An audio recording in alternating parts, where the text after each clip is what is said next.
A mensagem, então, do livro Palavras de Vida Eterna, hoje, 83. O título é Presença Divina. Eis que estou convosco até o fim dos séculos. Jesus. Está em Mateus 28, 20.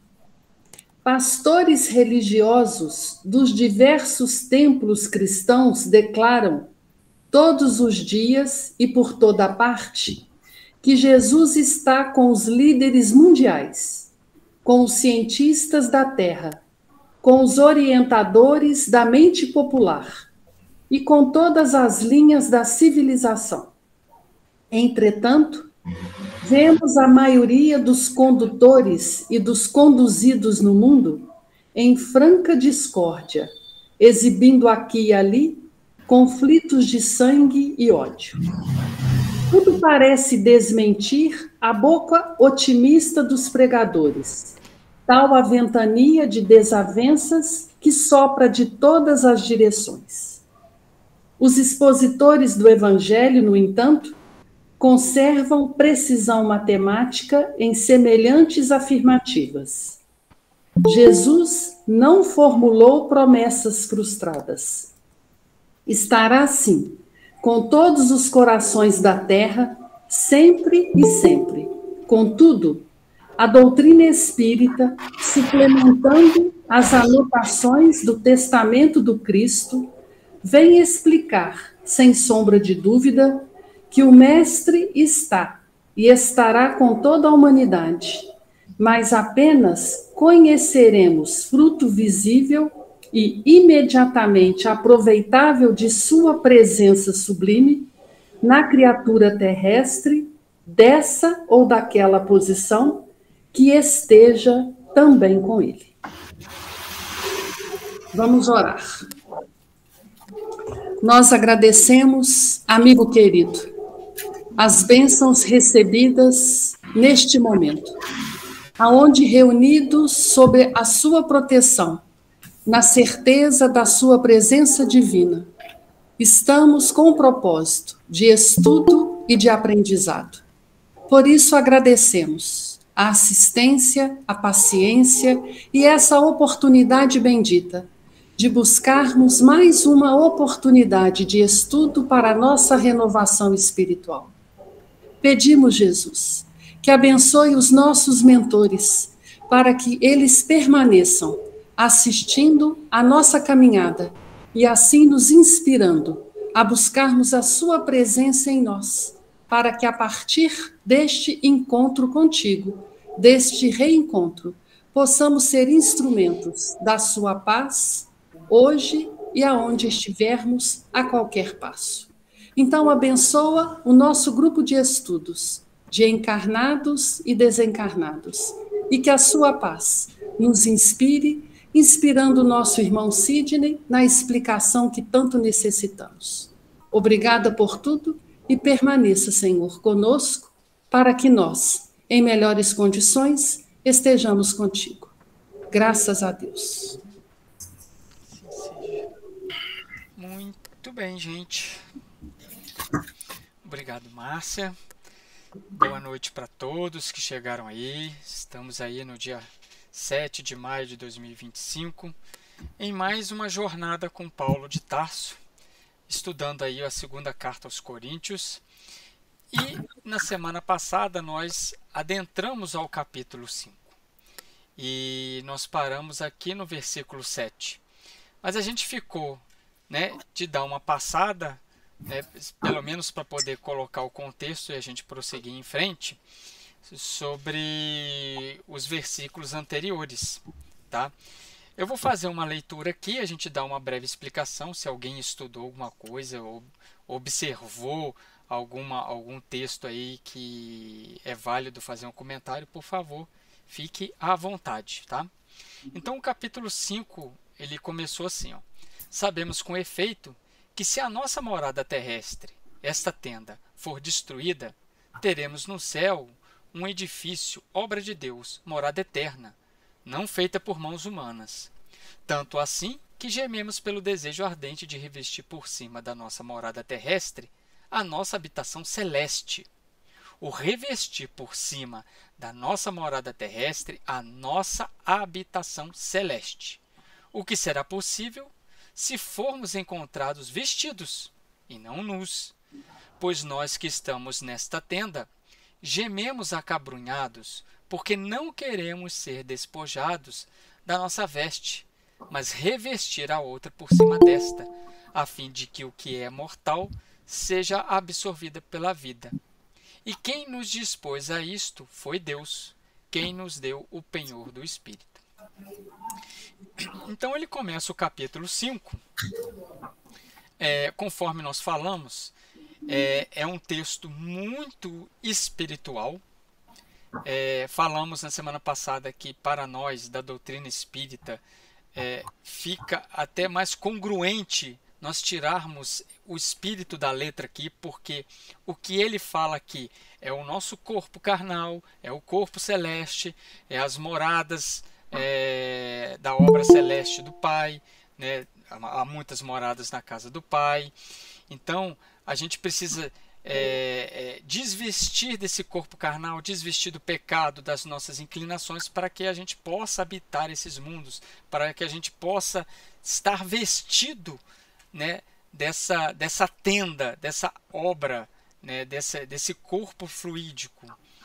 Então, é claro que isso é um resumo. Se você não ouviu e não viu a aula passada, por favor, lá tem as explicações. Eu só estou colocando aqui para a gente entrar no contexto. Tá? E Paulo continua. Eu vou ler o 6 e o 7, aí a gente já adentra nesse novo estudo aí. Alguma observação da semana passada, gente? Tudo ok? Tranquilo? Beleza. Então vamos lá. Ó. Por conseguinte, estamos confiantes, sabendo que, enquanto habitamos neste corpo, estamos fora da nossa mansão, longe do Senhor, pois caminhamos pela fé e não pela visão. E aí nós chegamos até a conversar isso na semana passada, e o que nós colocamos? Caminhamos pela fé e não pela visão. Significa que não estamos vendo a mansão. Essa morada celeste, nós não estamos vendo. Então a gente tem que caminhar pela fé. Já que não é pela visão, é pela fé. É pela perseverança, é pela esperança. É isso que Paulo também está trabalhando aqui. Tanto é no capítulo 4, né, que ele coloca lá atribulados, dificuldade, prostrados. Né, isso é a fé. A fé vai sustentar o cristão. O justo vive pela fé. Então, nós não estamos vendo essa mansão, mas sabemos que iremos chegar nela. Sabemos que está nos aguardando lá. A velocidade de cada um é de acordo com cada um. Né? E lembrando aí, né, Sidney, que essa fé é a fé raciocinada que Kardec fala. Perfeito. Né? Lá no Estamos fazendo capítulo estudo espírita. 19. Fé raciocinada. Capítulo 19, Evangelho segundo o Espiritismo. Isso aí. Tá, gente? Para nós aqui não é nada diferente disso. Para esse estudo espírita, nós estamos trabalhando nessa linha. Então, isso eu já coloco como um ponto vencido. Tá? A fé que traz a esperança, a fé que traz você, ou seja, a fé de todo o estudo que nós temos a certeza que iremos nos encontrar. Tá? Nesse versículo, nós temos um Emmanuel. Confere. É o capítulo... Na Escola da Confiança. Isso, capítulo 56 do livro Bênção de Paz. Na Escola da Confiança. Nós temos um Emmanuel. E o que o Emmanuel vai trazer? Ele está trazendo do versículo 7, ele está reforçando a nossa fé em várias situações, né? Principalmente nos momentos mais aflitos da nossa existência. É como o Emmanuel estivesse dando-nos força, reforçando essa fé que nos traz para poder reforçar a nossa visão.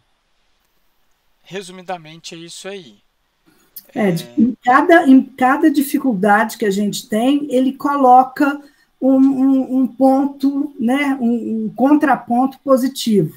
Né? Então, ele fala do poder da paciência, ele fala do poder do trabalho, ele fala do poder do perdão, do poder do amor. Então, ele coloca uma situação e coloca o que a gente tem que trabalhar nessa situação de dificuldade. E em cada um, ele vai falando, né? Esse é o dia da tua fé no poder da paciência. Esse é o dia da tua fé no poder do trabalho, do poder do perdão, do poder do amor. Então, ele vem fazendo realmente isso aí. Que essas situações são para poder explorar a nossa fé. Testar o cristão. E o penúltimo parágrafo, ele reforça que essa fé, a cultura da fé positiva, sem dúvida, qual acontece a cultura da inteligência, não se adquire por osmose. Há de ser aprendida, exercitada, sofrida, assimilada, consolidada a pouco e pouco. Ou seja, é a nossa evolução, né? Devagar, mas sempre. Aos poucos, a gente vai aprendendo. Não é uma coisa que eu posso emprestar. Eu vou dar um pouquinho de fé para você reforçar o seu coração. Não é. E eu lembrei também do primeiro estudo nosso, quando fala que os justos viverão pela fé, né? Então, é uma aquisição pessoal e espiritual. E quando o Tiago também fala da importância de obrar, é necessário colocar essa fé em movimento. Então, Emmanuel vai fazendo esse casamento, essa terapêutica das virtudes, alicerçado na fé, não é? Positivo. Muito bonito o Emmanuel aqui. E ele encerra, né, falando: abençoa os teus dias de prova e de aflição, porque através deles obterás a confiança perfeita em Deus. Olha a prova que a gente tem que ter. E a gente fica, às vezes, pedindo para tirar isso, para tirar aquilo.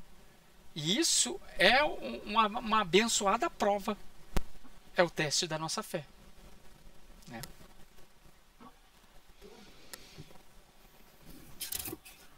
Vamos lá. Ó, passamos pelo 7, tá? Vou seguir aqui, ó. O 8 e o 9 a gente tem que trabalhar ele junto. Vamos lá, ó.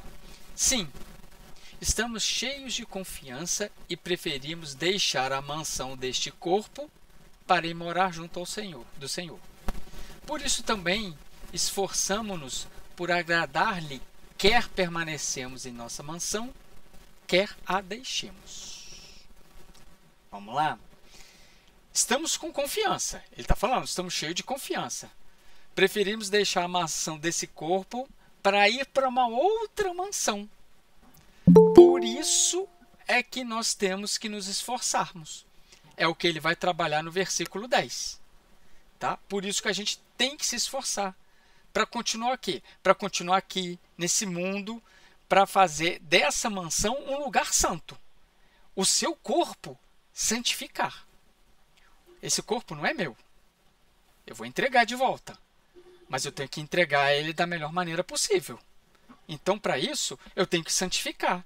E eu santificando, eu santifico minha alma, eu santifico meu espírito. É um trabalho mútuo, conjunto. Né? Ô Sidney, e quando ele fala aí, esforçamos-nos por agradar-lhe, quer dizer, agradar o Senhor, a gente pode falar que é sair do âmbito do egoísmo e do orgulho, né? Sim, se porque você se despojar de si mesmo. mais em agradar o Senhor do que agradar a si mesmo. Perfeito. Tanto é que ele fala assim, quer permanecemos em nossa mansão, quer a deixemos. Ou seja, é de acordo com a vontade do Senhor. É de acordo com a vontade do Senhor. Né? E eu lembro agora que o corpo, essa morada é um talento, então nós precisamos multiplicá-lo. E essa multiplicação, nessa devolução, vai ser através desse processo de santificação, de respeito ao corpo. De né? respeito ao corpo. Né? E olha quanta agressividade hoje em dia a gente leva para o corpo. Né? Quantas coisas, né, emocionais são somatizadas pelo corpo. Né? A gente estava até conversando com a Tuca aí, um caso aí da família, mas quantas coisas a gente passa e depois o corpo que vem sofrer. Né? Por problemas emocionais, por até dependências químicas, drogas, bebidas. Olha como que a gente aflige o corpo. E depois a gente, fora dessa mansão, quer continuar nesse vício, quer continuar nisso aí. A gente vai procurar o corpo, mas já que eu não tenho das outras pessoas. E aí se torna o quê? Um espírito perturbado, um espírito obsessor. Vendo tudo. Ô Sidney, A gente pode interpretar também essa mansão simbolicamente, metaforicamente, quando a gente dá muito mais importância ao corpo físico do que ao nosso corpo espiritual. As coisas da terra, as coisas que não estão ligadas ao espírito. Então a gente faz, né, da nossa casa uma ascensão material e não uma ascensão espiritual. Quando a gente põe essa mansão como físico. Tudo, Marília, tem que buscar um equilíbrio. Né? Você, eu tenho que me manter fisicamente. Ok, todo mundo tem.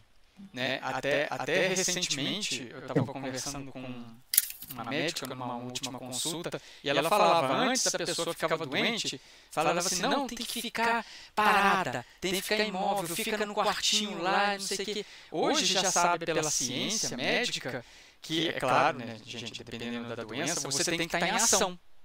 Você tem que colocar seu corpo em ação. Tá aí o equilíbrio. Né? Não é você cultivar, né, num santuário o seu corpo e fazer só do seu corpo sua vida. Mas a gente tem que cuidar do corpo. Tem que movimentar. Não, mas no sentido de...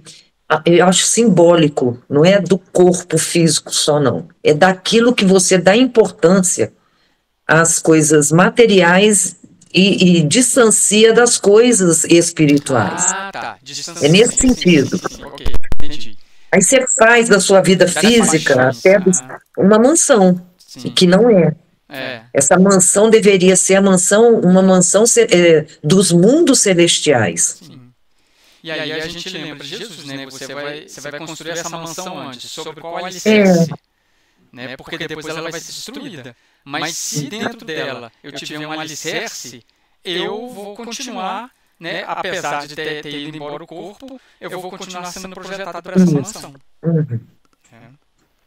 Ô Sidney, um comentário do Champlin nesse versículo, ele fala assim, mas temos confiança e desejamos antes deixar esse corpo para habitar com o Senhor.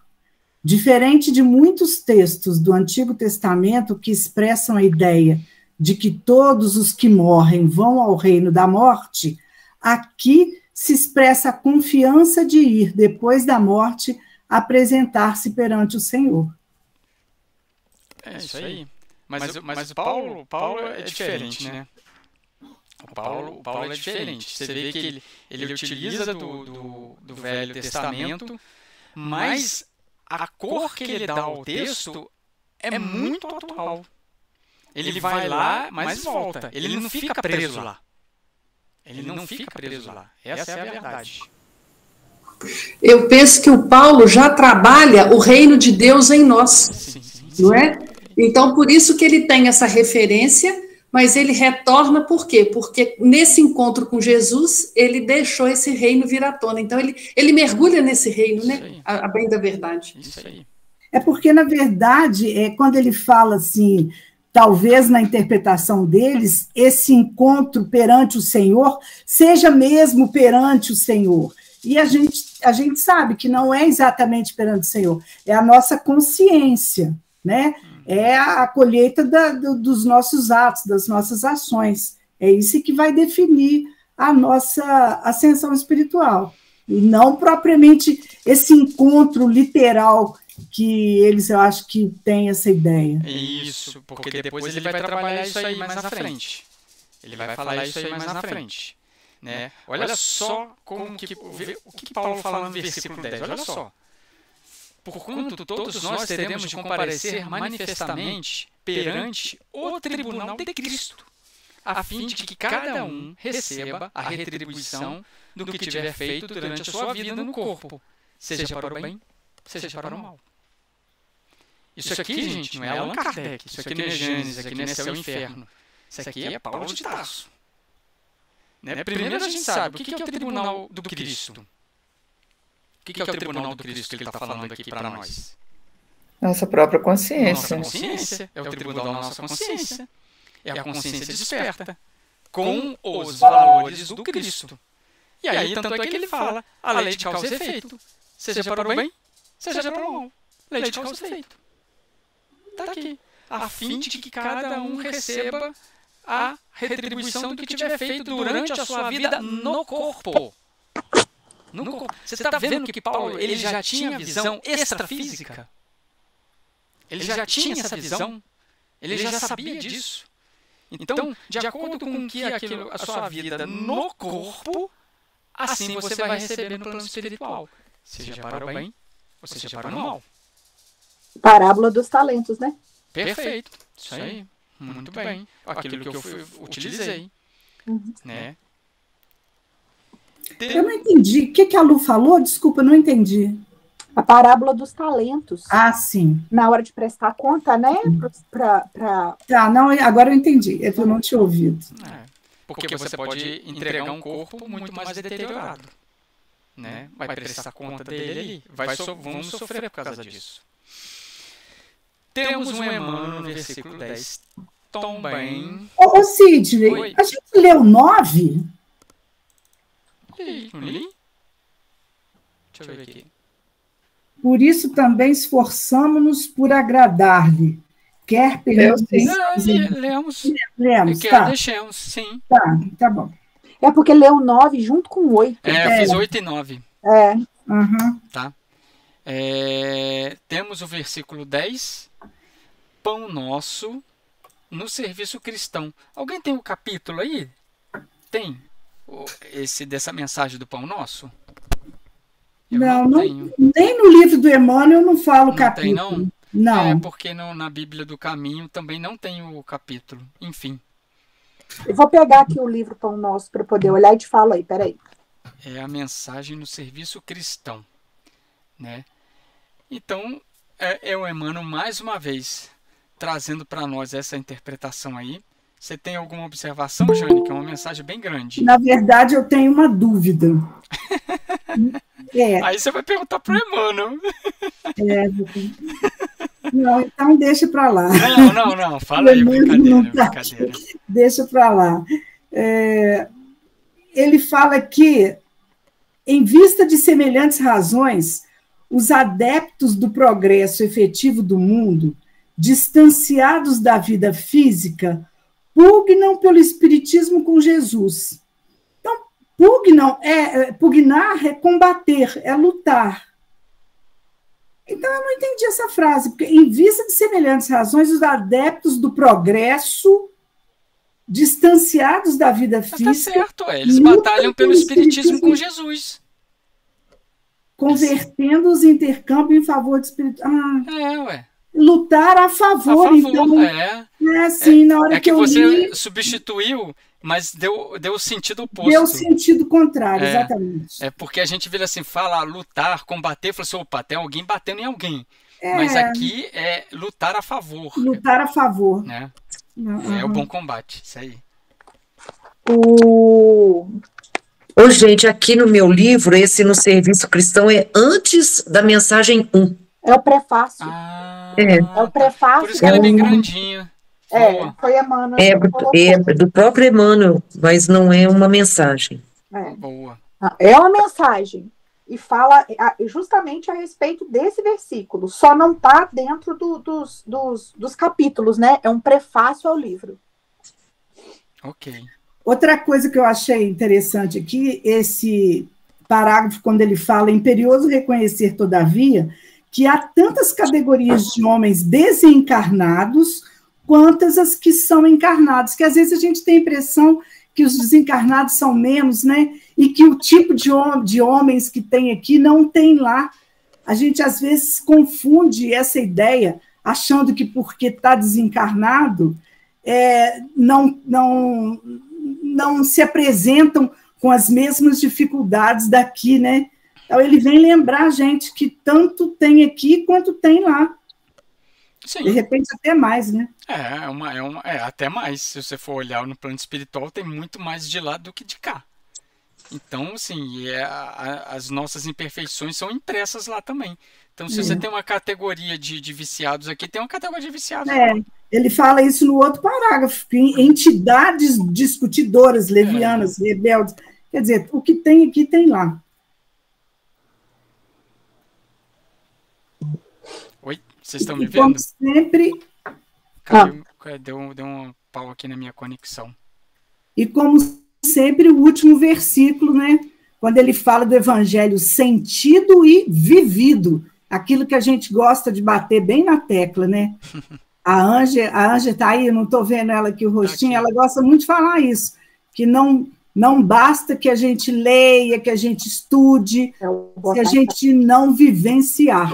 Então, ele fala aqui no último parágrafo isso. Afeiçoemo-nos, pois, ao evangelho sentido e vivido, compreendendo o imperativo de nossa iluminação interior, porque, segundo a palavra oportuna e sábia do apóstolo, todos devemos comparecer ante o tribunal do Cristo, a fim de recebermos de acordo com o que realizamos, estando no corpo o bem ou o mal. Muito bem, excelente. E vamos lá. Aqui na BJ, nós vamos... Deu uma quebra aqui. Ela não dá um título para o capítulo 5, mas ela dá um subtítulo para esses próximos blocos de versículos. Em verdade, existe um bloco de versículos que vai desse verso 11 do capítulo 5 até o versículo 10 do capítulo 6. Tanto é que esse subtítulo ele acaba exatamente no versículo 11. Então, peraí, vou repetir de novo, tá? Existe um bloco que é desse versículo 11 até o versículo 10 do capítulo 6. Na Bíblia de Jerusalém é denominado o exercício do ministério apostólico. Em outras Bíblias está o Ministério da Reconciliação. Ficou até bonito, né? Porque é a palavra do ano, né? Ministério da Reconciliação. Olha que bonito, que legal. Ministério, né? Em verdade, esse bloco, o que vai acontecer nele? Paulo vai fazer a sua defesa para a comunidade de Corinto, né? A gente já viu que existiam alguns que estavam criticando na comunidade cristã. Então, ele faz uma avaliação deles sinceras, né? Aí agora ele está utilizando esse bloco aqui, vai utilizar essa fala aqui, para fazer a sua defesa, né? Alguns, novamente, repetindo, tinham colocado algumas minhoquinhas na cabeça lá da comunidade de Corinto sobre a missão dele, sobre que ele não é apóstolo, sobre que ele não viveu com Cristo, sobre que ele desencadeou a perseguição. Então colocava minhoquinhas na cabeça do povo lá, né? Conforme a gente foi muito bem falado aqui lá no início, né?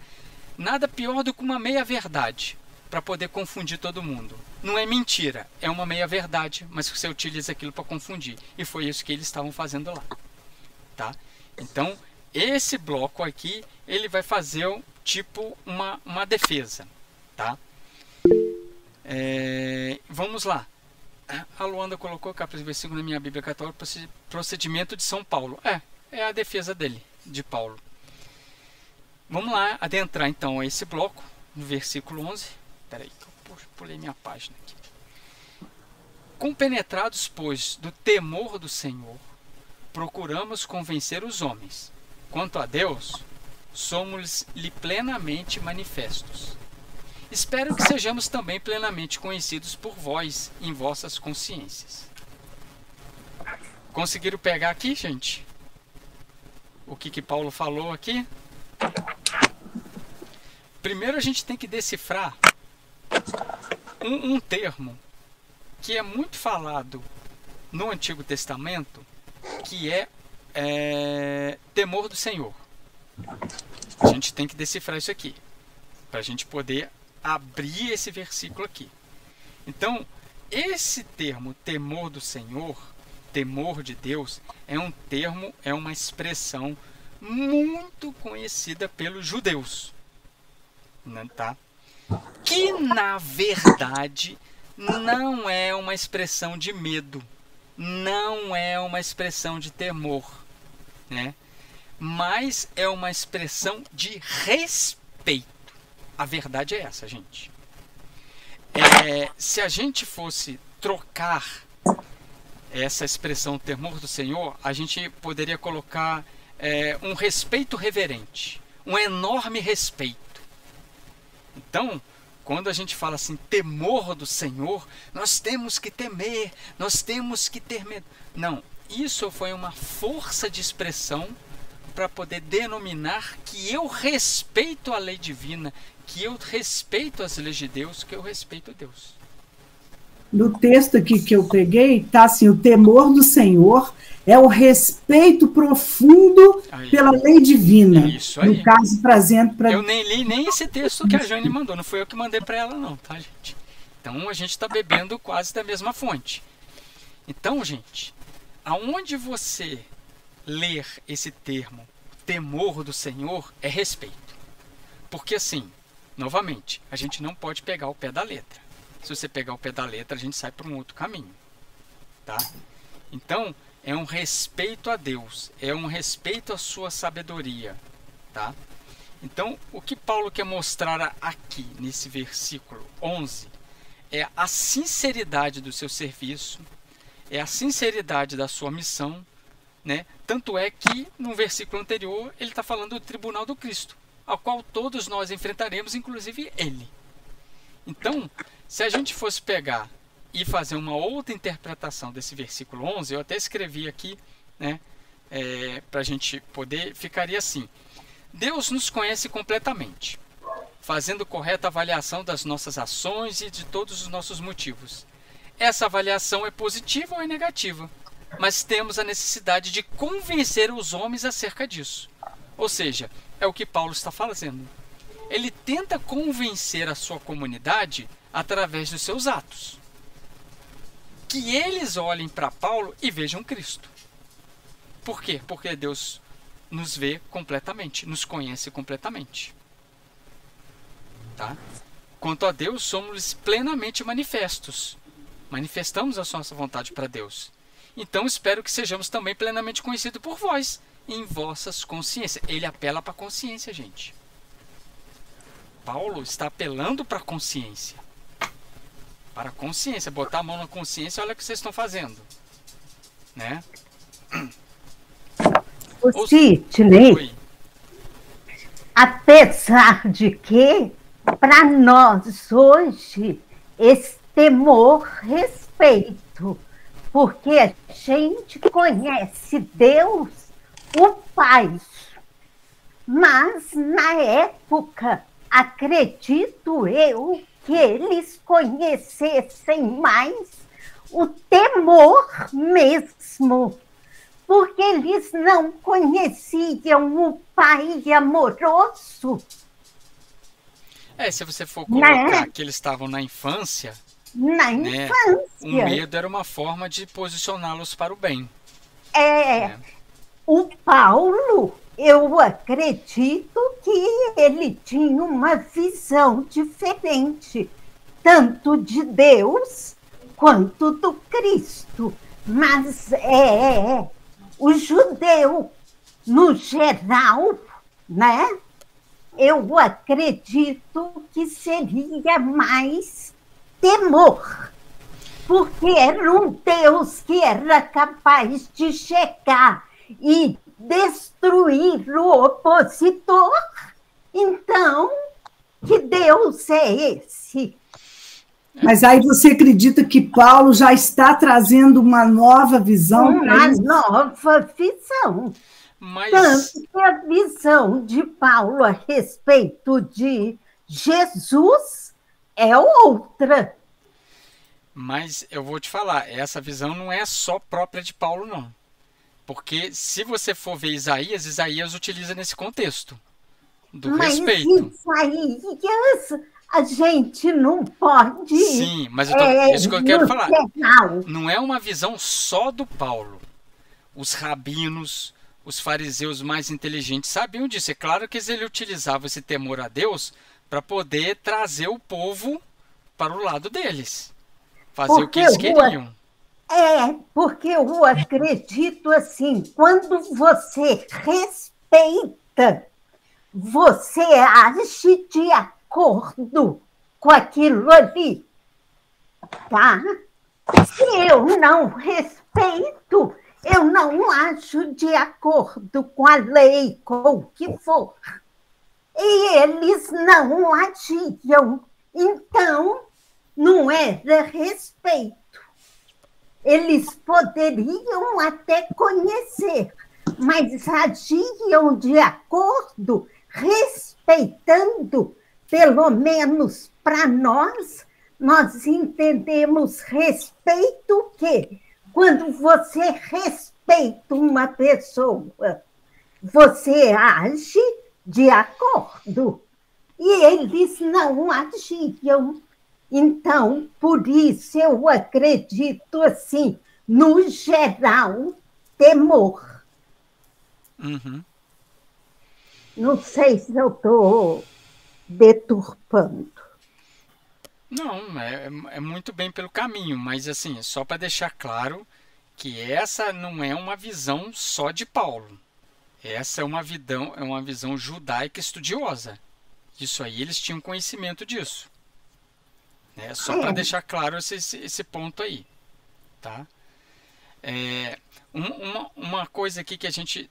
Só para poder frisar, eu repeti aqui o versículo 11. Esperamos que sejamos também plenamente conhecidos por vós em vossas consciências. Né? O que ele está colocando aqui por trás disso aí é uma pista do que tinham falado dele. Se ele aqui, numa defesa, ele está apelando para a consciência, a gente pode inferir, a gente não tem certeza disso, a gente pode inferir que colocaram para a comunidade uma desconfiança dele. Observaram?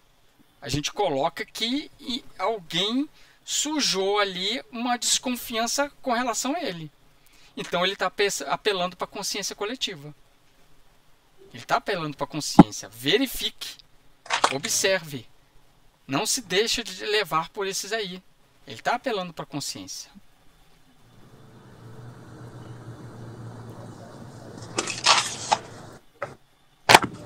Vamos. Uma tentativa de acontecer na casa espírita lá em Corinto. Tentativa de espalhar a discórdia lá em Corinto. Para poder... uma mini aconteceu na casa espírita lá, ué. Uma tentativa de espalhar a discórdia. Mas a verdade é que toda casa que tem alicerçado bem, ela vai sofrer embates. Isso é uma prova que eles estavam no caminho correto. Porque se eles não estivessem no caminho correto, não há por que o mal combatê-los ali. E o mal foi lá combater. E o Paulo está dando uma defesa ali. E o Paulo está fazendo o quê? Uma alinhada com eles. Se aquilo ali fosse, fala assim, para que eu vou... Eles são seus próprios obsessores. Eles estão deturpando o Cristo todo. Então deixa eles com eles mesmos. Isso é uma prova que aquela casa ali dava frutos. Isso é uma prova que aquela comunidade ali estava repleta de luz. Fazia o bem. Senão não tinha necessidade de Paulo fazer isso aí. Levando em consideração a mensagem que nós lemos do Emmanuel, foi a primeira do versículo 7, né, da fé, da prova da fé nas aflições, essa aqui é uma para eles. Só que ali eles têm Paulo como tutor. E o Paulo tem que defender o bem. O Paulo tem que defender o Cristo. Está ali. Então, gente, é uma análise que a gente tem que fazer. É uma análise de uma prova que aquela comunidade estava passando. A prova de fé. E é isso que o Paulo está colocando aqui.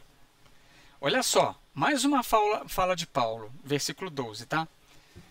Não nos recomendamos de novo junto a vós, mas desejamos dar vós a ocasião de vos gloriardes a nosso respeito, a fim de que possais responder àqueles que se gloriam apenas pelas aparências, e não pelo que está nos corações. O que significa isso, gente? Bando de fariseu. Ele falou assim, o que ele está falando aqui é isso, Chamou todo mundo de falso, né? tá colocando para fora uma coisa, mas dentro do coração mesmo não tá colocando o que fala. Ele está passando a mensagem dele para uns, para que esses possam passar a outros, dar os esclarecimentos a outros. Então, ele espera que esses que o estão ouvindo o entendam e que eles sejam multiplicadores da ideia dele. Então, aqueles que se glorificam apenas pelas aparências e não pelo que está no coração. E se você for olhar assim, Jesus falou isso de uma outra maneira. Sim. Né? Ovelhas em pele de lobos. Sim. Ok? Mas uma coisa também, só para poder não passar desapercebido no texto. Quando Paulo vira fala aqui, não nos recomendamos de novo junto a vós, significa mais uma vez uma espécie de defesa. Não nos recomendando de novo, ou seja, falando de novo, recomendando de novo, né? Então, olha só, ele termina o versículo passado, não é versículo, é a fala dele, apelando para a consciência, e agora, na próxima frase, ele está recomendando de novo, ou seja, ele está como respondendo. Vamos, até o que a Jane colocou ali, né? Combatendo, mas não é um combate que eu estou ferindo o outro. Você está observando como ele consegue combater pelo bem e para o bem, mas sem ferir o outro? Uhum. Por quê? Porque ele tem muito bem a mensagem do Cristo como tutor da sua vida. Ele, na verdade, está dando munição, né, para que eles consigam debater entre frente si, a frente, apelar para a consciência. Entendeu? Essas pessoas que isso, se glorificam apenas pelas aparências. Que eles Ou possam seja, ter esse chega discernimento. Lá, fala o que a boca está cheia, né? E o que tem dentro do coração mesmo, nada. Sepulcros caiados por fora. Isso aí. E esse versículo, ele é um pequenino resumo do que a gente vai encontrar entre os capítulos 10 e 13, que é a Epístola Severa, é a Carta Severa. É um pequeno, um resuminho, é um prefácio do que ele vai falar lá no 10 a 13. Tá? Lembrando que Paulo aqui já está mais light. Do 10 a 13 a gente vai conhecer. Tá sem som? Tá sem som? Tá sem som? Oi, tá me ouvindo? Aí voltou. Então, do 10 a 13 a gente vai conhecer o Paulo Saulo, o homem que vai dar uma alinhada mesmo. Então, ou seja, é o que vocês colocaram ali, né? Eles possam se entender entre si, colocar a questão deles aí para poder ter o discernimento. Uai, peraí que sumiu aqui minhas coisas tudo aqui no da tela, gente. O que aconteceu aqui? O seu som também tá chiando. Oi, piano. Tá chiando. Muito. Agora que não tava não, mas agora começou. Tá chiando ainda? Deixa eu ver aqui. Ainda tá chiando muito? Não, agora parou. Tá. Agora voltou. Voltou. Não se mexa. Eu tento fazer uma... Não respira. São coisas... Isso só prova que o microfone está levado pela fé, ele sendo combatido pelo mal, entendeu? O microfone está produzindo luz. Ele está sendo seteado. Ó, bem, vou tentar fazer o meu possível aqui, tá? Então, assim, olha só que Paulo, ele não está falando assim, olha, fulano foi capaz de dizer isso de mim. Pega ele e conversa com ele. Ele não está falando isso. Tá? Exatamente o que vocês falaram aí, ele está oferecendo subsídio aos seus amigos, aos seus cristãos de Corinto, para que se gloriem nele, a fim de que pudessem eles terem uma resposta. Observem as minhas atitudes e discernam por vocês. Chama consciência. Né? Olha aqueles que estão tendo privilégios externos, mas o coração está em outro lugar. Versículo 13, mais um pouquinho. Se nos deixamos arrebatar como para fora do bom senso, foi por causa de Deus.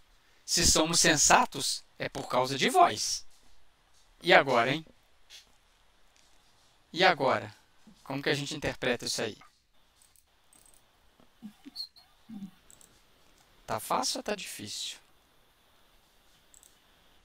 Tem uma notinha aí na BJ, dando uma explicação. Respondendo aos seus adversários que pretendiam haver tido visões e revelações, Paulo nota que o êxtase não é critério significativo, pois o ministério se refere aos homens e não a Deus.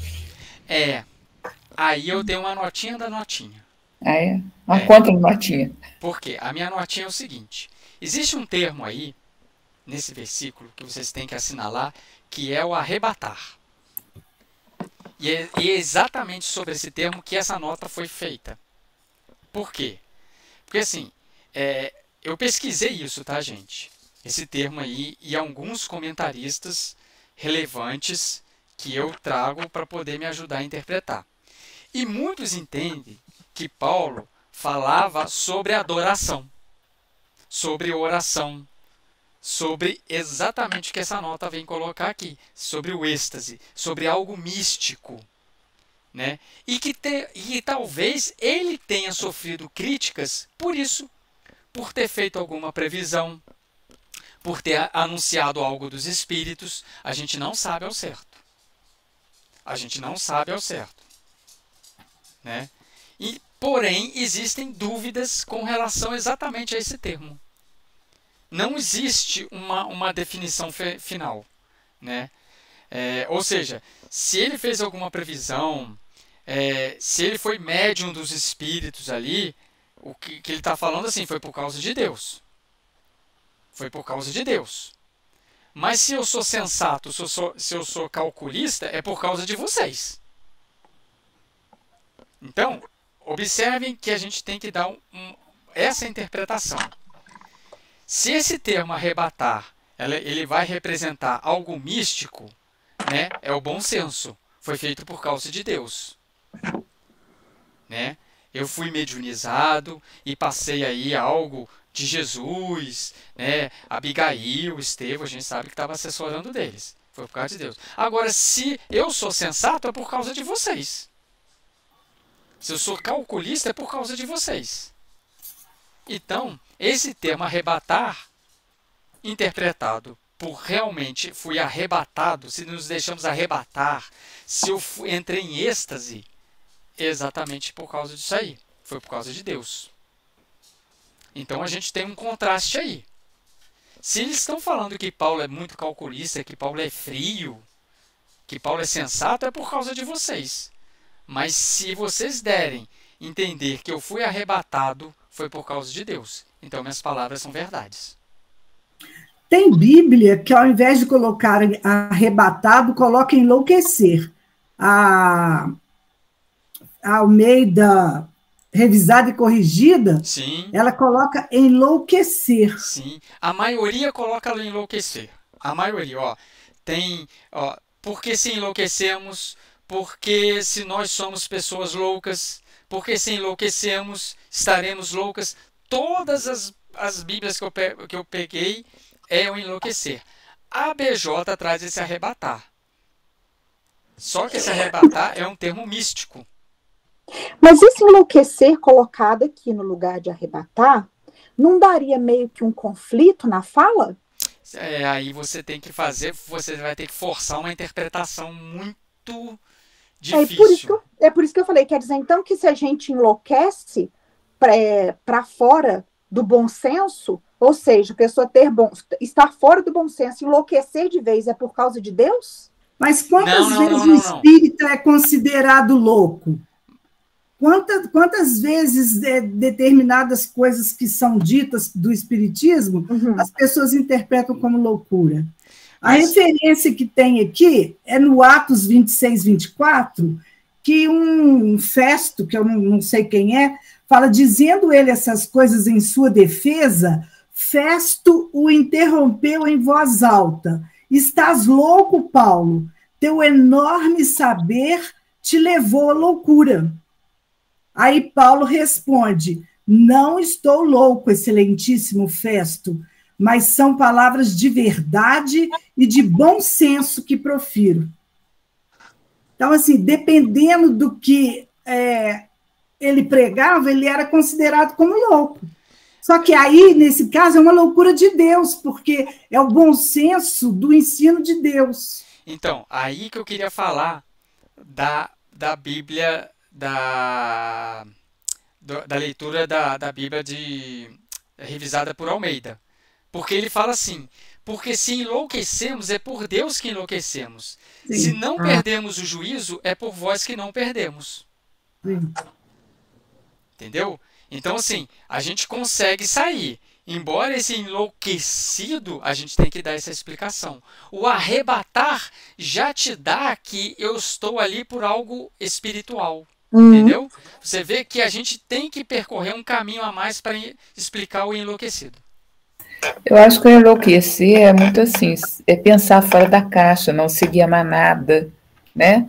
Porque, por exemplo, naquela época era muito fácil seguir os fariseus, era só falar, né? Acatar tudo sem raciocínio, né? Nesse sentido, o espiritismo enlouquece. Por isso que a gente tem que ter um cuidado a interpretar esse enlouquecer. Talvez esse enlouquecer, como João Batista, eles chamavam João Batista de louco também, né?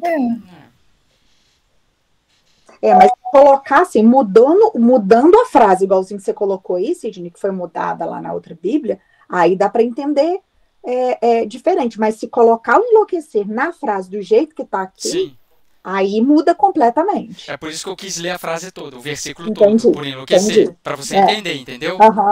Entendeu? Que aí vai fazer mais sentido, porque agora a gente já está com a explicação desse arrebatamento. Entendeu? Faz sentido. Sidney,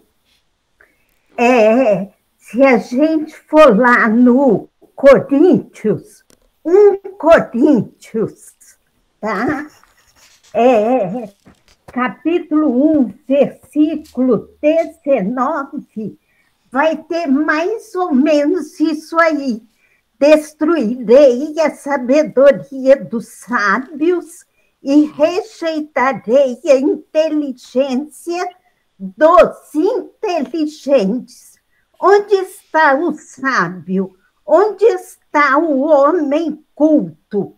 Onde está o argumentador deste século? Deus não tornou louca a sabedoria deste século. É isso aí. Para o mundo é loucura, né? Mas para Deus é o quê? É a sabedoria. Sim, sim. Ótimo, ótima lembrança desse aí. Muito boa. Aliás, um versículo bem falado esse aí também. Vamos andar mais um pouquinho. Ok, no 13 então, né, gente? Tudo bem, né? Tudo bem, né? Vou passar para frente, tá? Pois a caridade de Cristo nos compele, quando consideramos que um só morreu por todos e que, por conseguinte, todos morreram. E aí, como que fica? Só uma observação. A partir desse versículo aqui, ele vai chamar a figura do Cristo. A figura do Cristo vai entrar nesse versículo aqui um pouquinho, mas lá na frente a gente vai fazer uma interpretação geral. Vocês vão ver que tudo vai dar uma encaixada boa aqui. Mas voltando aqui, como que a gente pode ler aqui o versículo 14? Né? Um só morreu por todos. Cristo. E por conseguinte, todos morreram. Todos morreram? E como que a gente interpreta isso aqui? E todos morreram. Como que a gente sai por isso aqui? A notinha da BJ fala: Cristo morreu por todos. Cristo morreu por todos, isto é, em nome de todos, como cabeça e representante de todo o gênero humano. Mas o que tem valor aos olhos de Deus nessa morte é a obediência de amor que ela manifesta, o sacrifício de uma vida sinceramente doada. Então, quando Cristo morreu, nós morremos para o homem velho, nós morremos para os nossos vícios, para os nossos mal entendimentos, e renascemos a partir daí. Perfeito. É isso aí. Somos homens novos. Nascemos por Cristo, nossos pecados estão mortos, estão morrendo. Somos homens novos, nova aliança. Exatamente isso aí. Né? Tem uma notinha, um capítulo maravilhoso que fala sobre reconciliação, nesse livro aqui que a minha amiguinha me deu. Lembra, né, Jaelma, que você me deu esse livrinho? Lembro. Ele fala que, além disso, o amor do Cristo nos constrange, né? Compele, a mesma coisa. Nenhuma ameaça ou sofrimento pode nos fazer desistir, nem a rejeição, a perseguição ou o completo desprezo desse mundo. Nós temos que implorar aos pecadores da forma mais persuasiva possível: reconciliem-se com Deus. Ele vai falar de reconciliação lá na frente, né? Uhum. Mas esse comentário aqui é do 14. E nós temos Emmanuel aí também. Temos. Temos o Emmanuel, Quando a Luz. Fonte Viva 74. Confere? Quando a Luz. É uma excelente mensagem de Emmanuel, recomendo, que nos dá forças, fala da caminhada quando colocamos o Cristo em nossos corações. E, na verdade, é uma mensagem de ânimo. Né? É a própria experiência de Paulo e daqueles que se deixaram levar pelo Cristo. É uma mensagem de ânimo, de fortaleza. Muito bonita, muito bonita. Eu reforço aí o parágrafo que ele fala: insatisfeito, embora resignado, firme na fé, não obstante angustiado, servindo a todos, mas sozinho em si mesmo, segue estrada fora, impelido por ocultos e indescritíveis aguilhões. Gente, recomendo para vocês, tá? Se vocês não leram, recomendo vocês lerem essa mensagem. Ela é um pouquinho grande. Eu recomendo para vocês. Muito bonita. Né? Eu anotei aqui. Cadê? O único refúgio em que repousa é o trabalho perseverante no bem geral. Insatisfeito. É isso aí, igual que eu falei. Insatisfeito, embora resignado. É isso que a Jane colocou aí. E ele fala, né, depois na frase seguinte: esse é o tipo de aprendiz que o amor do Cristo constrange, na feliz expressão de Paulo. E depois ele continua: para o mundo será inadaptado e louco. Ó o louco aí, ó o louco aí. Isso aí. Né? É o louco. Para Jesus é o vaso das bênçãos. A flor é a mais linda promessa onde se encontre. Jesus também foi tido como louco, né? Também foi tido como louco. Gente, Divaldo agora, no final, há um tempo atrás, depois do transição, quantos o chamaram de louco? Quantos o chamaram de louco? Gente, essa é a prova do Cristo. Essa é a cruz de espinho. É isso aí. Quer de eu. Ó, 59 já. Quase andando pra frente aqui, ó. Já deu tempo aqui, ó. Então, a gente paramos aqui no 15. Peraí, eu tenho que anotar aqui, senão eu me perco. Então, nós fizemos o 14. O 14. Né? Vai começar o 15 agora. Isso, positivo operante. Positivo operante. Gente, como que eu perco aqui? Paramos aqui. E semana que vem é dia 14 de maio. A semana que vem que ele vai tratar aí de reconciliação, que é a nossa palavra do ano, né? E aí, nesse livro aqui, que alguns podem ter, o Evangelho segundo Paulo, ele tem um capítulo aqui que ele fala dessa palavra reconciliação, muito bonito. Eu não tenho esse livro, não. John MacArthur. Não tem. A essência das boas novas. Muito bem, gente. Ok? Essa mensagem, o último parágrafo também é interessante, né? Porque volta no que o Sidney falou do trabalho, né? E o trabalho aqui, no caso, é em favor do próximo, né? Bem-aventurados que seguem o Cristo, né? Que suam e padecem dia a dia para que seus irmãos se reconfortem e se alimentem no Senhor. Quer dizer, o trabalho em favor do semelhante. Muito bem, gente. Excelente aí o estudo aí. Vamos encerrar então. Ô Tuquinha, você pode fazer a prece para nós, fazendo um favor? Sim.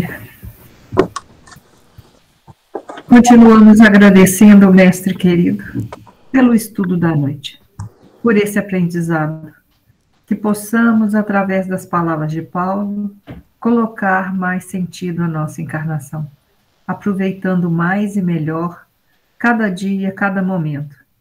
E aproveitamos também para agradecer por tudo que nos tens dado, pelas oportunidades, inclusive pelos desafios, que nos ajuda a elevar cada vez mais. Que possamos ser cada vez mais gratos e também possamos seguir em frente. Agradecendo por tudo, rogamos bênçãos para todos os participantes desse grupo, que possam receber em seus lares a energia, a vibração positiva que recebemos nesse grupo.